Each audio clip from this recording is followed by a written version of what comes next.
15 e 12 minuti, torniamo in diretta, siamo sempre in diretta per seguire il dibattito del Consiglio regionale dopo le linee programmatiche presentate dal governatore Luca Zaia pochi istanti fa. Sentiamo ancora Elena Ostanel, Veneto che vogliamo. Quello che doveva succedere. Questo ritardo non può essere appunto non discusso anche pubblicamente, perché credo sia importante sostenere che il trasporto pubblico va potenziato non solo in emergenza Covid ma anche in futuro, e su questo c'è da fare un lavoro molto importante.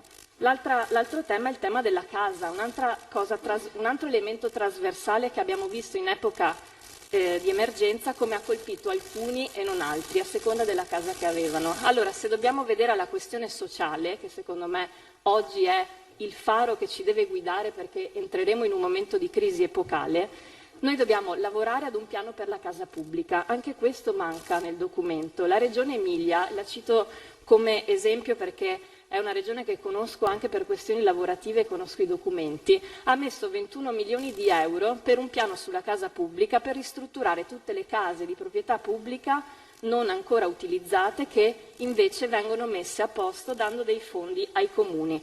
Questo manca nel documento e ci troveremo in una fase di emergenza abitativa post-Covid con le persone che non hanno un lavoro, a cui noi dovremo saper rispondere.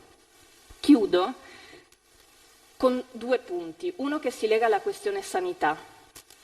L'ho saputo oggi che si sta lavorando e succederà che lavoreremo su una legge sulla riforma delle IPAB.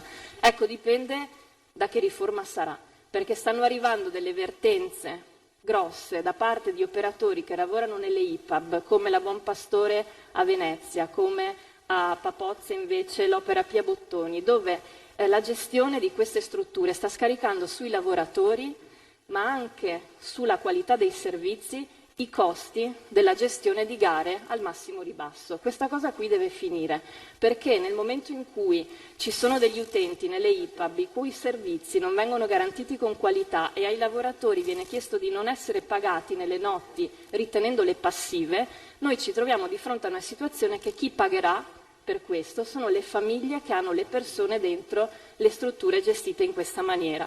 Ecco, la riforma deve essere fatta in una modalità che permette una maggiore qualità del servizio e un'adeguata tutela dei diritti dei lavoratori, che credetemi sono spesso non guardati anche dalle parti sociali e dai sindacati, ma sono i nuovi schiavi di quest'epoca, quelli che lavorano nelle cooperative sociali, e noi dobbiamo pensare che qui si debba fare un lavoro fondamentale. L'ultimo, ed è un settore che per me è essenziale e importantissimo, e guardo anche l'assessore Corazzari a cui chiedo davvero di prendere su questo un impegno importante, i lavoratori della cultura, e dico lavoratori perché i lavoratori della cultura sono persone che lavorano, producono il 10% del PIL di questa regione, quando a livello nazionale il settore produce solo il 6%. Ci troviamo di fronte ad un comparto economico, e così va chiamato, che entra in una crisi, ma c'è già entrato, perderà il lavoro, non potrà più lavorare, e noi non possiamo gestire il settore cultura come è stato fatto in epoca pre-Covid. Noi abbiamo di fronte un'emergenza che ci deve imporre di lavorare in un'altra maniera. Quindi io propongo i bandi devono essere pluriennali e all'interno di un fondo unico per la cultura che permette agli operatori e ai lavoratori della cultura di avere davanti una programmazione almeno triennale, perché si troveranno invece ad avere delle serie difficoltà che devono essere appunto programmate per tempo. L'altro tema, il tema del lavoro. L'ammortizzatore sociale, che già dallo Stato in qualche modo arriverà in aggiunta agli aiuti che sono già stati dati nei mesi precedenti. Noi non possiamo permetterci di perdere persone che sono dentro un settore, ripeto, produttivo importantissimo per questa regione. Terzo, la partecipazione di questi attori. Noi ci troviamo di fronte agli operatori culturali, io li ho coinvolti ad esempio in un percorso partecipativo che ne ha coinvolti più di 300 nei mesi scorsi durante l'epoca Covid, e quello che mi è stato detto e riportato è il fatto che non c'è nessun reale meccanismo di inclusione e partecipazione se non per quelli che si associano a delle organizzazioni che diventano le rappresentanti presso le istituzioni regionali.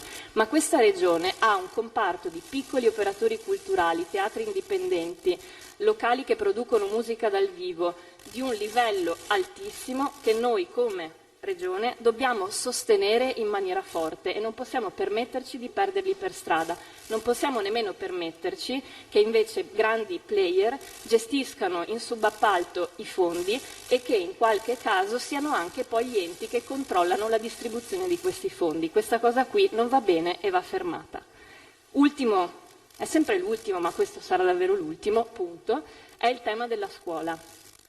Viene citato nel documento. Noi dobbiamo arrivare a pensare che pagare i soldi per le famiglie per permettere ai loro figli di andare a scuola sarà sempre più difficile, lo sappiamo, e non ci dobbiamo nascondere di fronte a questo. Il diritto allo studio viene garantito se si abbassa la tassa regionale per il diritto allo studio, fino possibilmente al suo annullamento, e se vengono tolti tutti quei costi che gravano sulle famiglie come il trasporto pubblico, e quindi qui di nuovo il biglietto unico per il trasporto pubblico che può e deve essere gratuito anche qui, come farà la Regione Emilia-Romagna per le persone sotto i 18 anni, quindi vuol dire che sono cose che vengono fatte nella regione qui dietro, tra l'altro la regione dove sta accogliendo tutti i nostri ragazzi che escono e migrano, non vanno solo all'estero ma vanno soprattutto lì. Dobbiamo pensare anche che una regione diventa più attrattiva se noi le permettiamo di avere più persone che accedono al diritto all'istruzione, che accedono all'università, e noi credo abbiamo il compito di andare nella direzione di togliere costi alle famiglie in maniera forte e in maniera determinata. Siamo a Venezia, un punto su questo bisogna dirlo.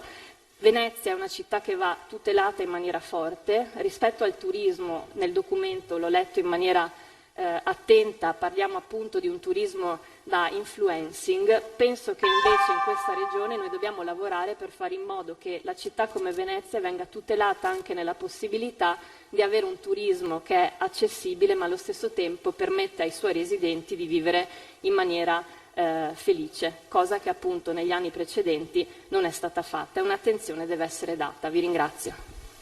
Allora, grazie a lei, collega Zotti. Così si conclude l'intervento di Elena Ostanel, unica eletta del Veneto che vogliamo. È chiaro che è la lista del quale è leader Arturo Lorenzoni.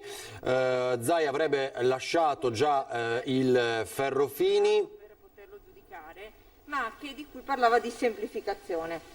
Non riconosco, adesso vediamo l'intervento. Dopo aver sentito più o meno tutte le forze di opposizione, manca diciamo soltanto, ecco a fianco, questa è Francesca Zottis, giusto? Sì, Francesca Zottis, Partito Democratico, e al suo fianco, lo vedete alla sua sinistra, Erika Baldin del Movimento 5 Stelle, ecco l'unico partito che ancora manca, diciamo, tra le opposizioni. Sentiamo la Zottis. La partecipazione degli operatori, l'ascolto degli operatori, dobbiamo comunque produrre progetti di legge che sono già stati visionati e partecipati da chi sta fuori, e io aggiungo una partecipazione, insomma ha iniziato, qualche collega lo ha già anche detto, una partecipazione chiara anche da chi sta dentro, e quindi un coinvolgimento sempre più continuativo anche all'interno delle commissioni. Lo dico una partecipazione perché se vogliamo veramente cogliere quella che purtroppo ci è capitato tra capo e collo, che è quella che è una sfida culturale che il Covid in qualche modo ci ha imposto o comunque ha accelerato, non ha fatto solo questo purtroppo, ma questo comunque è un elemento che è incontrovertibile, è quello proprio di un'alleanza forte tra società, istituzioni ed economia. Questo comporta uno scatto sia di velocità sia di capacità da parte nostra, perché è chiaro che il sistema delle audizioni, così come lo abbiamo visto e così come lo abbiamo vissuto, non è forse il sistema migliore o sempre migliore per riuscire a produrre progetti di legge velocemente e risultati velocemente. E credo che se vogliamo accettare la sfida culturale di un Veneto che continua a parlare di autonomia, sia ora che anche il Veneto dimostri di interpretare con sempre più forza quella che prima è stata in parte citata, che è la sfida dell'internazionalizzazione. Una sfida culturale che dovrebbe vedere il Veneto propositore di quelli che non sono solo l'accettazione dei fondi indiretti di cui ha parlato bene prima il Presidente Zaia, ma quelli che sono anche tutti i fondi diretti, e parlo soprattutto di quello che è la ricerca, su cui dopo torno. Parlo del fatto che l'internazionalizzazione può essere la capacità, nel momento in cui andiamo a parlare, per esempio, come prima è stato citato dal Presidente, delle sfide del Recovery Fund, con delle progettualità che possono interpretare questa direzione.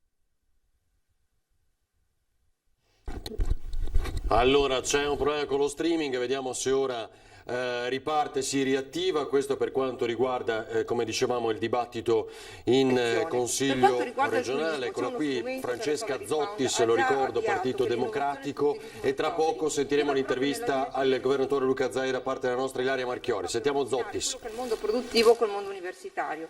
Qui è chiaro che la linea della Regione e l'investimento della Regione Veneto e anche dell'Italia, ma della Regione Veneto, se vuole essere motore trainante anche delle imprese, deve essere maggiore. Deve esserci un accompagnamento, un confronto continuo, richiesto più volte col mondo universitario e con l'internazionalizzazione del mondo universitario. Prima la collega Ostanella ha citato la questione di trattenere i giovani all'interno della Regione Veneto, perché noi siamo tra le regioni del nord quelli che hanno un gap maggiore tra entrate ed uscite.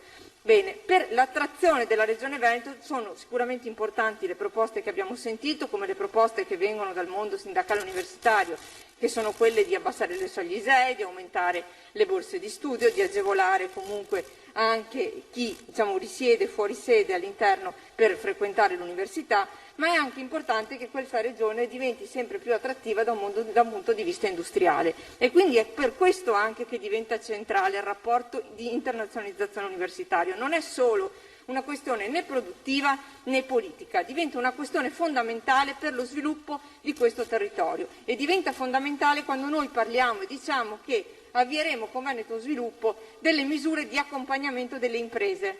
L'accompagnamento dell'impresa non può non passare per un'intercettazione non solo dei fondi, ma dei processi di internazionalizzazione dei progetti che guardano quello che prima citava il collega Lorenzoni per quanto riguarda le energie. Perché il mondo produttivo è già pronto, ma se noi ci facciamo schiacciare dal mondo produttivo tedesco, allora noi continueremo a subire determinati processi. E su questo la Regione può fare molto e deve fare molto. Ed è qui che noi dimostriamo se siamo in grado di mettere insieme il processo di partecipazione col processo di semplificazione. E allora sui bandi indiretti dico che forse bisogna migliorare anche il sistema di monitoraggio, nel senso che va benissimo usare tutti i fondi, però bisogna forse essere un po' più puntuali nel capire quando facciamo i bandi dopo se esattamente quei bandi vanno a buon fine in termini degli obiettivi che il bando si poneva.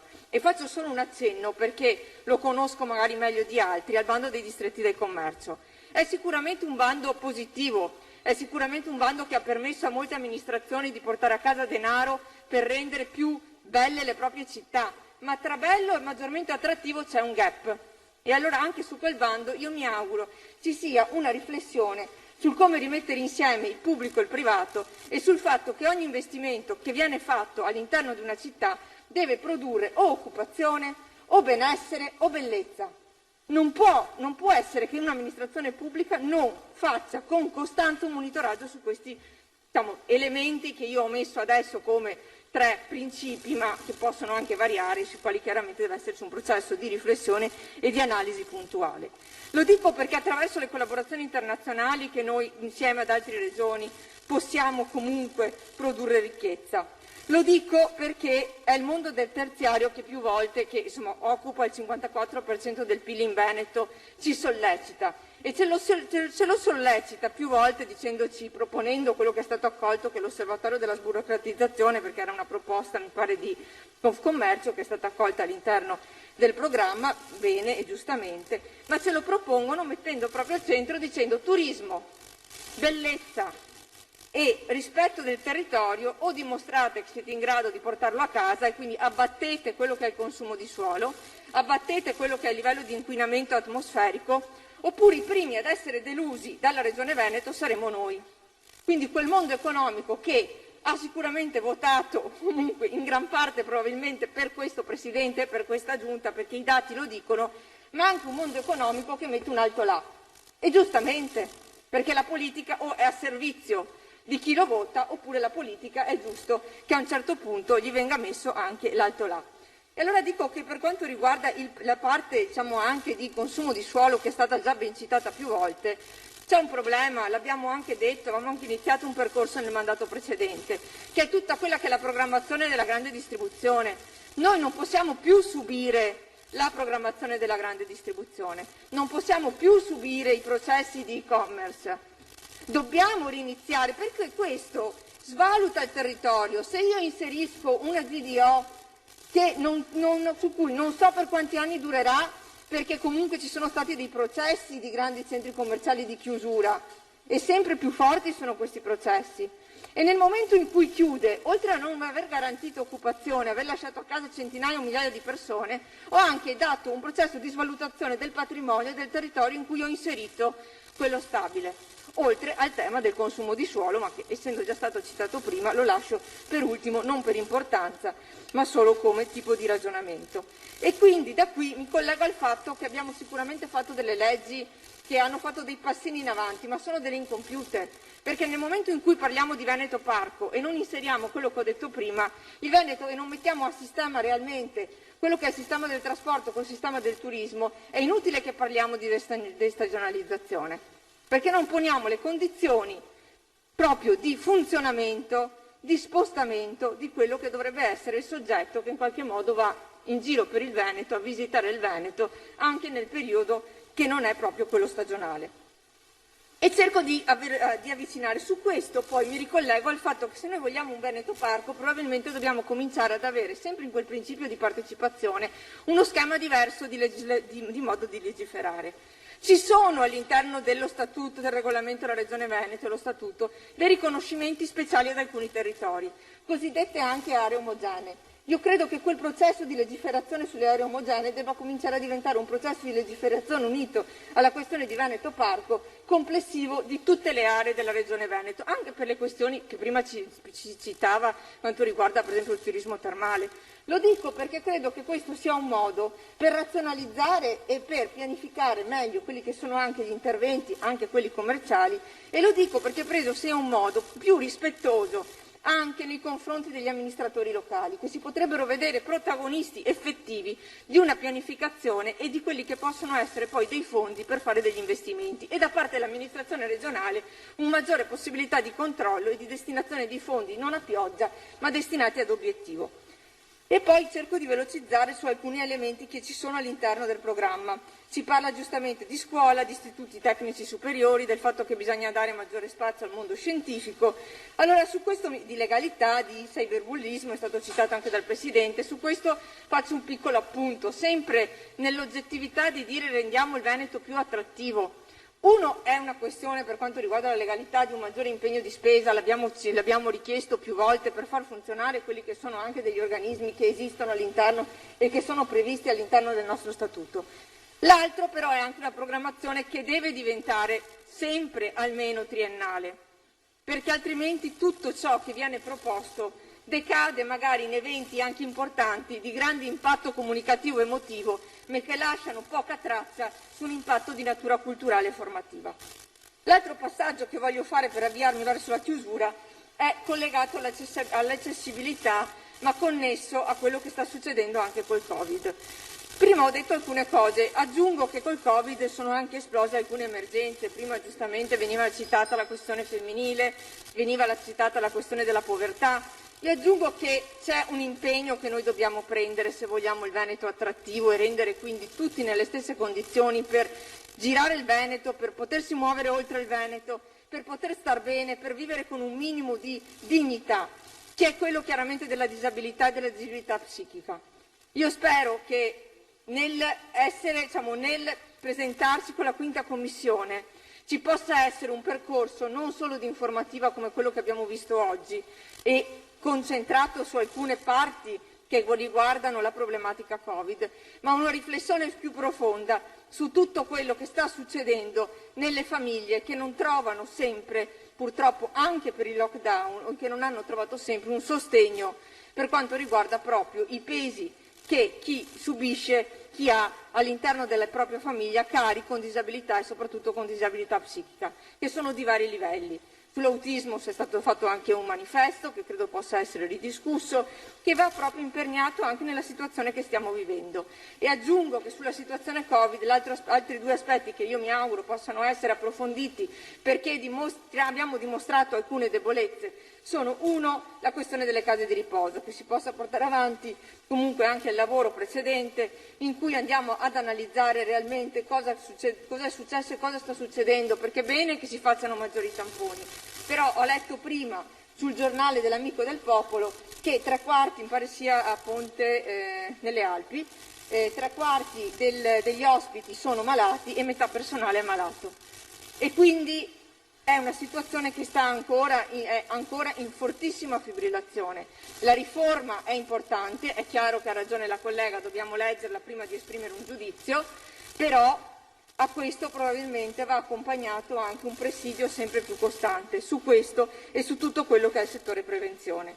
Chiudo su altri due punti, uno riguarda sempre il Covid, mi auguro che si possa, nella Covid e non, l'Emilia Romagna ha preso una linea per il potenziamento delle linee di trasporto pubblico locale, ha fatto alcune scelte per potenziare il numero di autobus.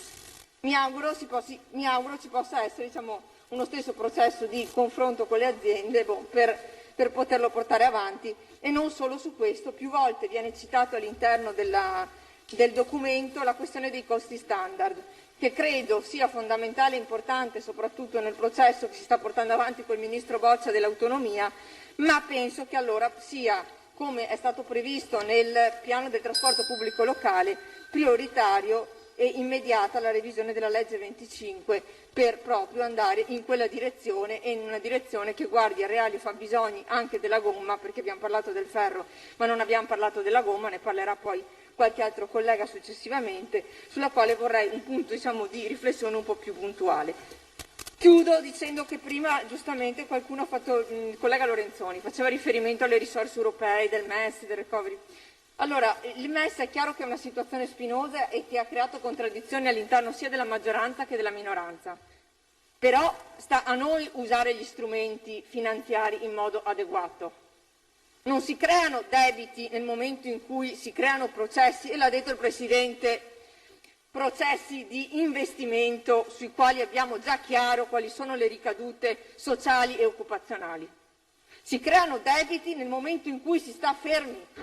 Allora io mi auguro che da questa Regione che tanto vuole l'autonomia ci sia uno scatto proprio di orgoglio nell'andare a richiedere dove noi vorremmo investire questo denaro.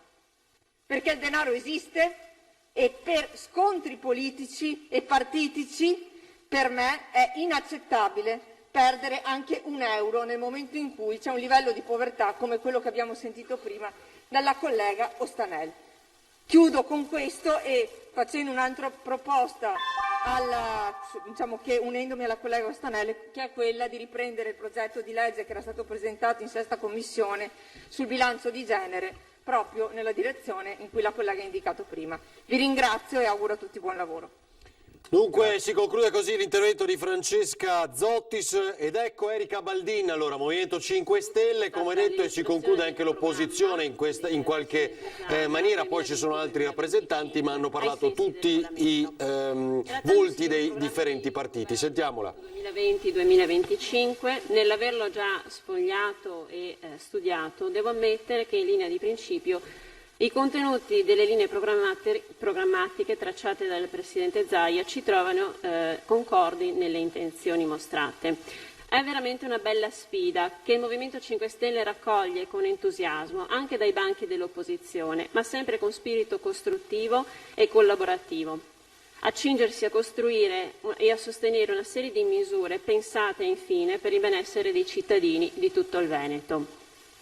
Per richiamare i capitoli del programma, anche il Movimento 5 Stelle vuole un Veneto autonomo, vincente, eccellente, attraente, sostenibile, connesso e in salute.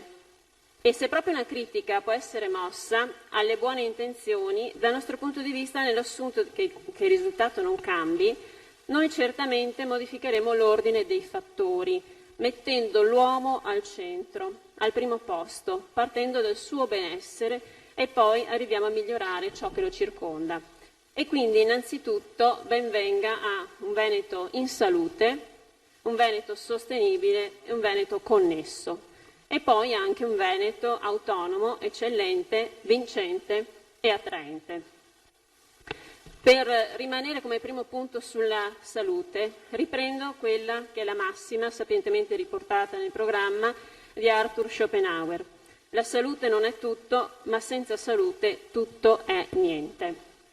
E quindi sia benvenuto, quale indispensabile premessa alla nostra azione politica, un Veneto in salute.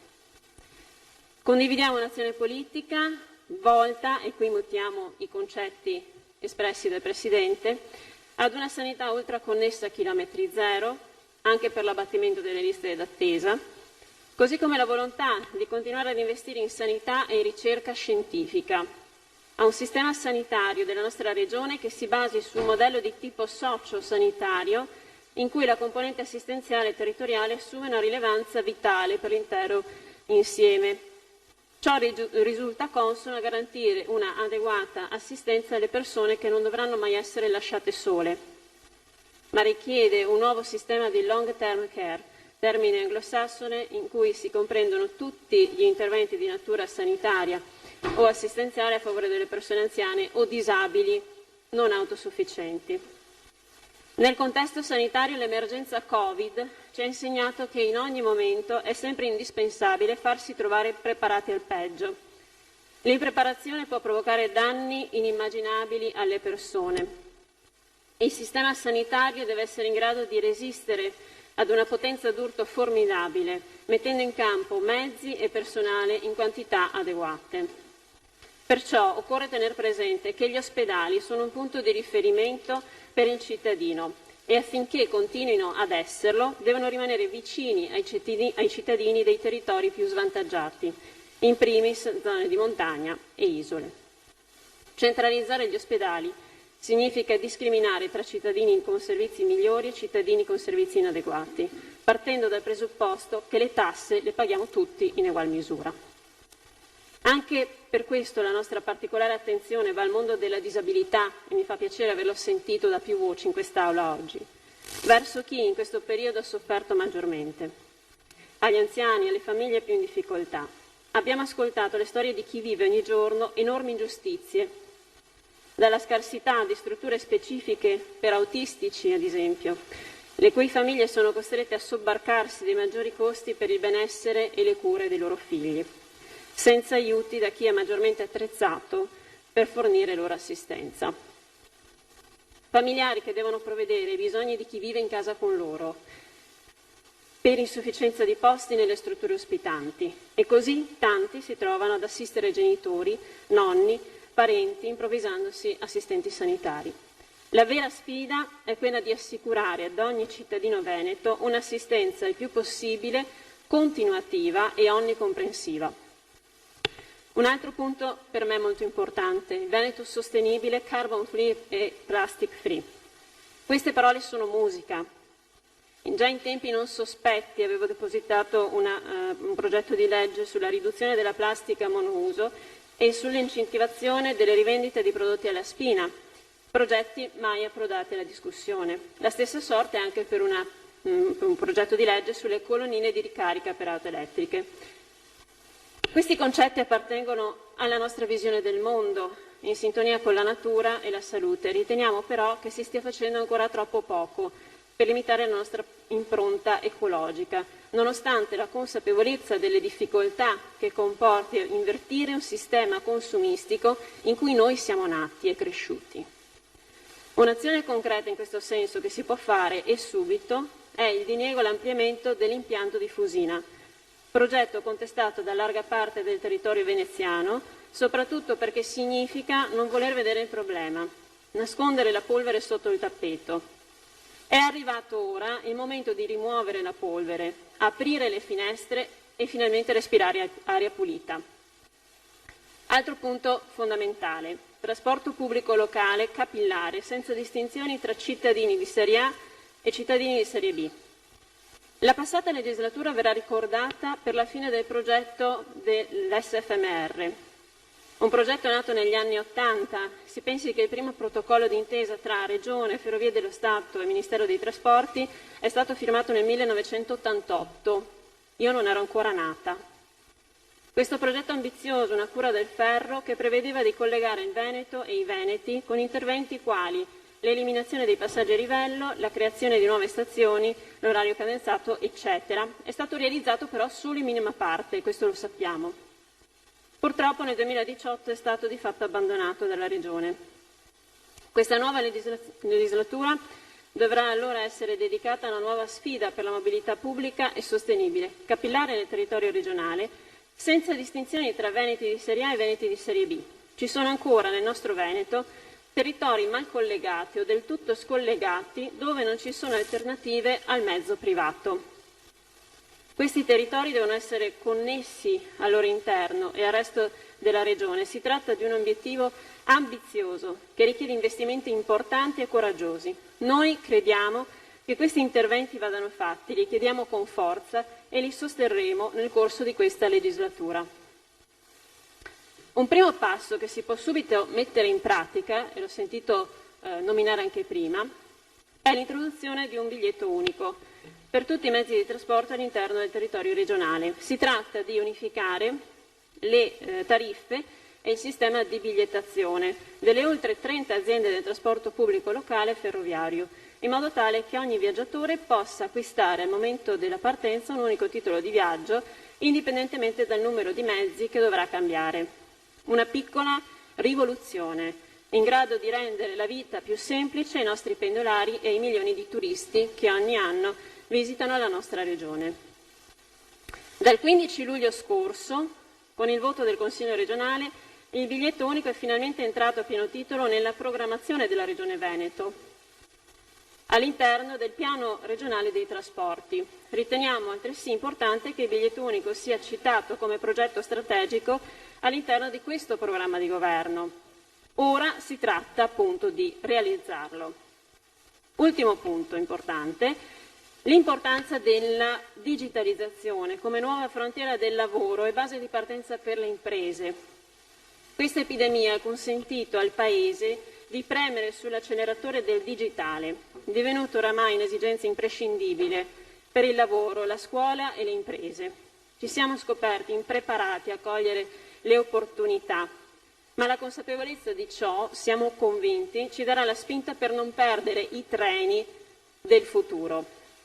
La sfida è quella di eliminare il digital divide, una nuova causa di diseguaglianza sociale, o meglio, e viene riconosciuto anche dai nostri giudici, addirittura un presupposto di danno esistenziale. Inoltre, l'ONU considera Internet, in una sua risoluzione, alla stregua di un diritto fondamentale dell'uomo, ai sensi dell'articolo 19 della Dichiarazione universale dei diritti dell'uomo e del cittadino. In conclusione, signor Presidente, signori consiglieri, come Movimento 5 Stelle, senza sottrarci al ruolo di controllo vigile e attento cui deve essere ispirata l'azione del nostro gruppo di opposizione, in questa legislatura vogliamo innanzitutto essere costruttivi e ottimisti per lavorare al meglio per il benessere di tutti i cittadini veneti e la crescita del Veneto. Buon lavoro a tutti. E si conclude dunque anche l'intervento di Erika Baldin del Movimento 5 Stelle, che ha esordito dicendo anche dai banchi dell'opposizione comunque siamo d'accordo con quelle linee, cioè con un Veneto che corre, un Veneto esaltante, un Veneto, l'avete sentito nel tratteggio che ha dato appunto Erika Baldin, ricordando le linee programmatiche di Luca Zaia, quelle 168 pagine. C'è spesso un rimando a quello che invece viene applicato in Emilia Romagna. Ha ribadito il no al terminal di Fusina, alla centrale di Fusina e invece spingere questa regione verso il biglietto unico per il trasporto pubblico, come hanno detto più consiglieri di opposizione fino a qui. Un altro consigliere regionale di maggioranza che è Elisa Venturini, Forza Italia. Sentiamo. Amministrazione pubblica sul territorio umile e dall'esperienza maturata con tanta fatica. Saremo impegnati a fianco al Presidente nella battaglia delle battaglie, che è quella per l'autonomia. Non a caso Forza Italia ha riprodotto il vocabolo autonomia nel logo di presentazione della lista, questo per dire l'importanza che noi diamo. E non è mica vero quello che dice il collega Zanoni, che niente è stato fatto, perché proprio oggi c'è un commento del professor Bertolissi sul Mattino di Padova che dice molto bene cosa di cui noi ora abbiamo bisogno, e cioè la tenacia e la perseveranza. Molto brevemente, questo esito è stato generato dalla politica dei piccoli ma saldi passi. Il governo Gentiloni ha sottoscritto una preintesa, quindi Erika Stefani, ministro del primo governo Conte, ha avviato una procedura senza precedenti, destinata a coinvolgere l'intero Consiglio dei Ministri. Il ministro Francesco Boccia ha ottenuto dal governo che il disegno di legge quadro sia inserito fra i collegati alla nota di aggiornamento al documento di economia e finanza, propedeutico alla legge di bilancio 2021. È un convoglio di essenziale importanza che dà prova di un movimento in atto lento ma tenace. È la tenacia che conta. E noi saremo tenaci, e noi ci crediamo, e gli anni che avremo di fronte, le settimane, i mesi, non saranno per niente facili. Però una cosa ho imparato nel 2010 con il Presidente nella calamità, che i cittadini chiedono due cose: presenza e organizzazione. Allora noi dobbiamo avere presenza ed organizzazione per dare risposta ai cittadini e alle loro necessità. E quindi siamo vicini al nostro tessuto produttivo, alle nostre imprese, cerchiamo di essere vicini a coloro che più hanno bisogno e lo faremo perché ci crediamo. Allora noi vogliamo veramente un Veneto che sia autonomo, che sia vincente, che sia eccellente, che sia solidale, che sia forte, che sia connesso, che dia delle risposte. Noi ci siamo presenti senza chiacchiere, con i fatti, lavorando, rimboccandosi le maniche. Buon lavoro Presidente, buon lavoro colleghi. E così dunque Grazie. anche l'altra componente della maggioranza, diciamo, per tutti ha parlato il Presidente, poi avete sentito anche Fratelli d'Italia con Tommaso Razzolini, il giovane ex vice sindaco già vice sindaco di Valdobbiadene, e adesso Elisa Venturini, che ha ricordato l'esperienza dell'alluvione, quindi il 2010, era sindaco a Casalserugo, chi può dimenticare insomma quei giorni. Adesso la nostra Ilaria Marchiori, come avevamo anticipato insieme a Sandro Ponchio, ha raggiunto Luca Zaia. Cosa era previsto oggi? Avevamo detto prima le surroghe, poi il discorso del Presidente, poi tutti i consiglieri e quindi la replica del governatore che avrebbe informato sul Covid. Ma il discorso programmatico, lo avete inteso, è diventato di fatto anche una relazione proprio al Consiglio sull'emergenza Covid. Sentiamo Luca Zaia ai microfoni di Ilaria Marchiori. La domanda prima è, ovviamente l'emergenza Covid è appesa, però qual è il piano programmatico, le grandi linee che lei vede per il futuro del Veneto? Partiamo da questa crisi che è unica nel suo genere. Sicuramente la vera sfida è quella dell'occupazione e della ripresa dell'economia. È un'economia che è messa a dura prova, basti pensare che si sono già persi 60.000 posti di lavoro in Veneto, 35.000 dei quali dal turismo, e quando saranno sbloccate le possibilità di licenziare vedremo una contabilità finale che immagino sia ancora più pesante. Presidente, abbiamo 1.000 positivi oggi, è un dato molto alto, il più alto in assoluto. Perché questa impennata? Semplicemente perché noi continuiamo a fare tamponi, la tracciabilità ci porta a questi bilanci, del resto siamo ormai sui 30.000 tamponi al giorno. Rapportati ai tamponi è inevitabile che se vengano fuori positivi. La curva si sta innalzando già da alcuni giorni e siamo passati dai 500 a oltre fino ai 1000.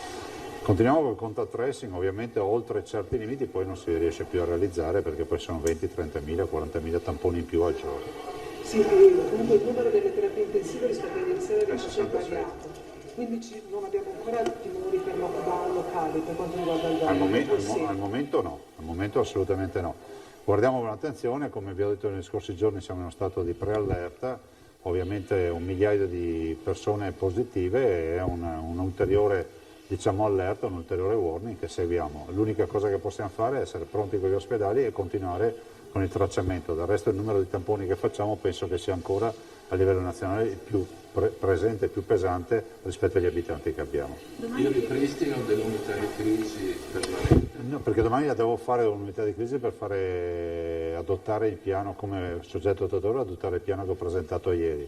Ovviamente io ho già intensificato le mie presenze in protezione civile, l'appello che faccio ai cittadini è quello di salvaguardare la propria salute, evitando assembramenti e evitando ovviamente di girare senza mascherina. Realisticamente la scuola continuerà in presenza fino alla fine dell'anno o bisogna mettere... Ma guardate, bisogna essere chiari su una cosa, che qui ogni giorno ha una narrazione diversa. Se domani avessimo 500 positivi o ne avessimo 900, 800, qualcuno direbbe che c'è un calo. La verità è che bisogna guardare il dato nella sua totalità, vedere questa curva che si sta innalzando, si formerà la campana e poi riscenderà. Dobbiamo semplicemente essere pronti da un lato nella sanità, dall'altro con eventuali misure restrittive ed infine continuare a fare tamponi finché sarà possibile continuare al contact tracing, tanto è vero che abbiamo investito moltissimo sul tema dei tamponi. Ancora modelli previsionali non ci sono né in Regione né dallo Stato. Lei l'altro giorno chiedeva al Governo di fornire delle informazioni, c'è qualcosa che può delineare un andamento oppure ogni giorno una narrazione individuale? No, l'andamento è delineato, nel senso che noi siamo nella parte bassa della curva che sta crescendo. Dovremo capire quanto alta arriverà questa curva e per quanto tempo si manterrà alta. Queste sono le due componenti. Dall'altro bisogna avere anche però una sanità pronta. Dopo, ovviamente, oltre certi limiti non si riesce ad andare né con la sanità né con i tamponi. Vorrei ricordare che comunità che cominciano ad avere 2-3 mila positivi al giorno, solo il tracciamento dei contatti, facciamo un'ipotesi, 20 contatti a positivo, vuol dire tranquillamente 60.000 tamponi in più al giorno. Impossibile farli. C'è poco da fare ai fenomeni, è impossibile farli. 60.000 tamponi al giorno, oltre a quelli che di base fai, è una roba, considerate che un tampone ci vogliono almeno 10 minuti a persona, fate un calcolo di quanti operatori ci vogliono. Ci sono state delle critiche da parte dell'opposizione sulle prospettive future, sul fatto di una immaginazione che non c'è stata nel suo documento, che era solo le critiche che sono state sollevate. Ma guardi, questo è il mio terzo insediamento, non mi ho trovato l'opposizione che mi ha fatto il complimento. Presidente, però si è parlato, nello specifico l'ha fatto Arturo Lorenzoni, dicendo che non si pensa abbastanza ai giovani. Beh, va di moda a dir così, mentre gli altri parlano noi facciamo, nel senso che penso che sulle politiche giovanili basti pensare al Fondo Garanzia Giovani, al successo che ha avuto in Veneto, ad altre attività, basti pensare ai fondi comunitari, sul Fondo Sociale Europeo, 20.000 giovani in formazione, ai tanti progetti che portiamo avanti. Cioè, io penso che noi in un momento di crisi come questa dovremmo fare scuola. E in un momento di crisi come questa dovremmo tutte le forze politiche fare squadra. Se qualcuno decide che il ruolo dell'opposizione è sempre quello di criticare, per carità, si accomodino. Del resto noi non abbiamo alibi, con questi numeri in Consiglio dobbiamo andare avanti, punto e basta. Hai parlato di sanità, ci dobbiamo attendere una nuova riforma, altre... Ma sì, la sanità sarà oggetto sicuramente di ulteriori tagliandi che letti in burocratese sono delle riforme, perché è una sanità che si evolve, una sanità che ha le nuove tecnologie, una sanità che ha nuove visioni. Pensate solo al tema della iperspecializzazione dei presidi ospedalieri che 20 anni fa, 10 anni fa non c'era. Oggi si va sempre meno verso la direzione dell'ospedale generalista e sempre più verso l'alta specializzazione, agevolati dalla connessione e dalle nuove tecnologie. Oggi la telemedicina è una realtà. Una volta la telemedicina non c'era, per cui vicino a casa doveva avere tutto. Quindi sarà una cosa che impatterà su medicina territoriali, anche sugli ospedali? Ma su medicina territoriale vogliamo investire sulla quella forza che abbiamo, che è rappresentata dai nostri dipendenti e dai medici di medicina generale, che sono, diciamo, realtà irrinunciabile nei territori. Ovvio che il territorio per noi, perché è una nostra caratteristica, lo vogliamo portare avanti. Dopodiché verranno avanti e sicuramente altre scelte che faremo. Sulla riforma tu intendi anche una rivalutazione numerica delle SIL? No, parlo di riforme che sono sostanzialmente dei tagliandi per adeguare la nostra sanità a quello che sono le novità a livello internazionale, cioè c'è un continuo cambiamento. Pensate sotto il fronte della diagnostica cosa sta accadendo, sotto il fronte della telemedicina, dell'intelligenza artificiale. Cioè, mantenere una sanità statica vuol dire perdere competitività. Però l'impianto resta questo? Sì, l'impianto resta questo. No, guarda, non posso anticipare, prima perché non mi ricordo il nome. E poi ce l'ho e non so se posso dire il nome, per cui non vi dico la verità, nel senso che ce l'ho in mail. No, è complicatissimo. Come al solito. Nella riforma appunto della sanità il Io ruolo... vorrei sottolineare un aspetto che è fondamentale. Io vedo che si parla tanto di diagnostica di tamponi. Ci riuscite a capire da soli che la nostra quota di tamponi, secondo anche le più speranzose attività tamponifere, noi l'abbiamo, perché quando tu cominci a fare 25-30 mila tamponi al giorno, fate un rapporto ad abitante e poi vedete da soli che numeri vengono fuori. Noi quanti ne facciamo attualmente di tamponi al giorno? Ma guarda, tra molecolari e rapidi dai 25 ai 30 mila. 25-30 mila al giorno e potremmo arrivare al massimo. Se crescere ancora, ma oltre un certo limite poi non riesci più perché le giornate hanno 24 ore. Diciamo, c'è una soglia. C'è un discorso da ragionare all'interno del laboratorio, un discorso del tema on the road che pesa, no? Cioè i nostri laboratori ce la fanno farne molti di più, perché siamo attrezzati, abbiamo attrezzato tutti i laboratori e anche i 2 laboratori di riferimento di Padova e di Verona, hanno tutte le macchine innovative, però il tema è poi il fattore limitante diventa l'operatore, per questo io dico che più si va verso una diagnostica del fai da te, ovviamente controllata con un progetto di biosorveglianza meglio è, perché oltre certi limiti non si va più. Dopodiché ragazzi, oltre a certi limiti è come svuotare il mare con il secchiello, Cioè, dobbiamo renderci conto perché il discorso sono i ragionamenti in senso generale, un discorso poi è la pratica. Ma ormai il punto di Marghera, l'unità di crisi è aperta tutti i giorni, si farà le conferenze. Ma no, non lo so se faccio le conferenze tutti i giorni, però mi stabilisco lì anche perché lì ho la videoconferenza, riesco a fare la videoconferenza nazionale, riesco a parlare con i direttori con velocità e riusciamo ad aggiustare il tiro rispetto ad alcune cose, però oggettivamente noi di più di così non riusciamo a fare, cioè, nel senso che il tema della diagnostica c'è sempre stato. E il tema del magazzino c'è, perché abbiamo i magazzini riforniti sia sotto il profilo della diagnostica che dell'hardware per la diagnostica che per la prevenzione e i dispositivi. E sul fronte della sanità avete visto il piano, per cui questo è quello che possiamo fare. La speranza è una sola, di raggiungere la curva che non schizzi verso l'alto, sto parlando di terapie intensive e ricoveri, perché a noi interessa quello, terapie intensive e ricoveri, che non vada troppo in alto perché poi sono guai. A marzo, 29 marzo, avevamo 356, però eravamo in lockdown e avevamo già un mese abbondante di lockdown. Adesso c'è da capire senza lockdown cosa accade, ma questo non ve lo so dire, nessuno lo sa. Così dunque abbiamo sentito anche l'intervista finale di Ilaria Marchiori e Sandro Ponchio al governatore Luca Zaia dopo aver presentato le linee programmatiche e un'analisi di quello che sono stati i mesi di Covid in Consiglio regionale, dove continua il dibattito. Adesso sta parlando Jonathan Montanariello del Partito Democratico. Noi chiudiamo qui, ci vediamo tra poco più di 2 ore già con il telegiornale del Veneto. Non si sa se ricomincerà la conferenza stampa quotidiana alle 12:30, ma Zaia si trasferisce lì, di fatto l'avete capito, immaginiamo che così sarà. Grazie a tutti, ora le previsioni meteo, ci vediamo alle 18:30, buon pomeriggio.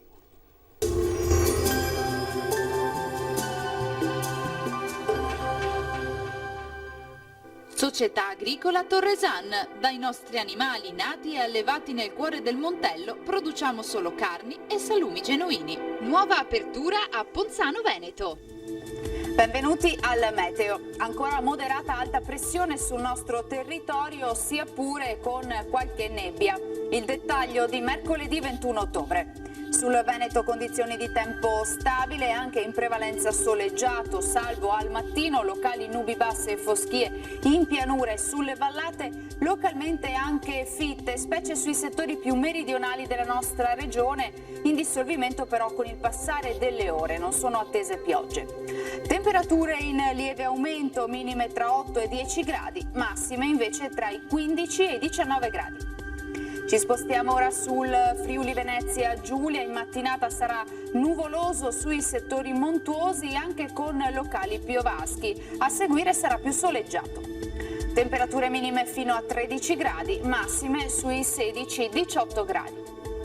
Uno sguardo infine alla situazione del Trentino Alto Adige, qui avremo locali addensamenti, per il resto sarà soleggiato un po' dappertutto. Temperature minime sui 7-8 gradi, massime invece fino ai 19 all'incirca. Dal meteo di Antena 3 per ora è tutto, grazie per l'attenzione e arrivederci al prossimo aggiornamento.